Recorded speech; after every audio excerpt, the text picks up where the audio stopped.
I've ran into a huge problem since becoming a content creator. I get new products in the mail and I want to open them up right away. And I feel like, I can't waste the opportunity to create a good video. So I'm going to have to do an unboxing video before I actually get into the testing. Today I received a GoPro Hero 10 in the mail, and I figure I may as well do an unboxing since there's not too much out on YouTube about the GoPro Hero 10, and I know there's not too many unboxings. So I want to be one of the first people to do an unboxing, and I hope you enjoy. Please consider subscribing. Let's get into it.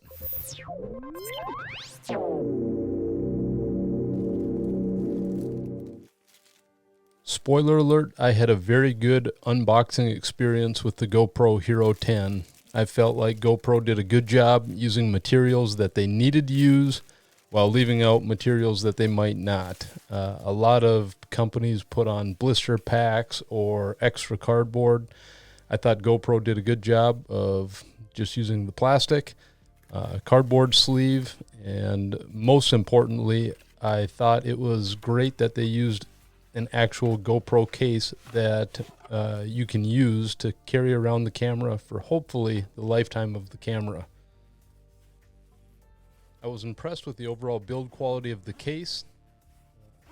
Opening the case up, you have all of your typical quick start guides, manuals, a lot of stuff that most people won't read. I'm someone, even though you see me throwing it here in this unboxing, I like to go back and read all of that content word for word. I know it sounds lame, but that's the kind of thing I like. Comes with an extra battery, and one of the things that I purchased was, it was a deal that I purchased that came with an extra battery and a dual battery charger. So I think GoPro was advertising that it was $200 off if you purchase their subscription, and you would receive an extra battery and the dual battery charging case. The typical stuff that comes with the GoPro is the thumb screw, one curved sticky mount with 3M tape on the back, and a charging cord. The GoPro itself was wrapped in some sort of paper. I don't know why they had that. It felt like the GoPro was secure in the case without that, so I don't know what the use was for that. It did make it feel a little bit more secure in the case.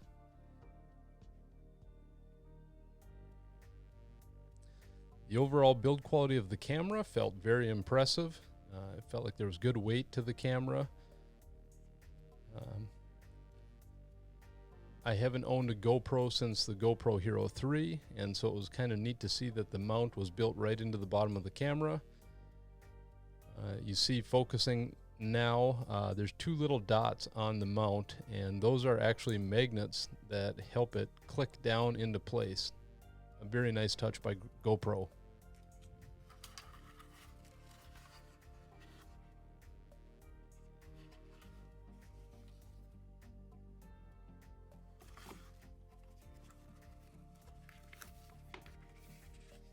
In the top portion of the case, there's some more quick start guides and question booklets. I will probably go back and read most of that content in the future. I'll leave that up there. I will probably keep this molded case in there, even though it's a recyclable piece. I'm sure most people will just toss it. It seems to do a good job of holding everything in place. Maybe if I get more accessories in the future, I'll take that out.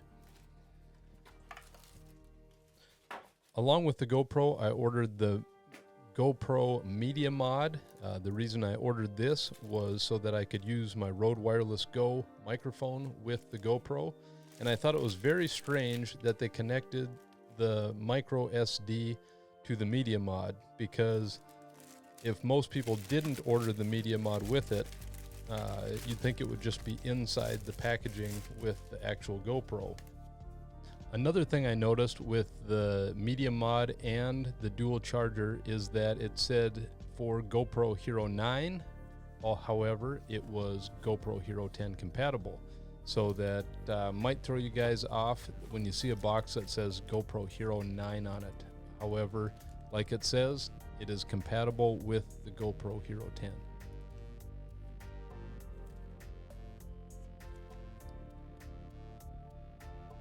Thanks for watching. I hope you enjoyed this unboxing. Please consider subscribing, and if you have any questions, leave them in the comments. Thank you.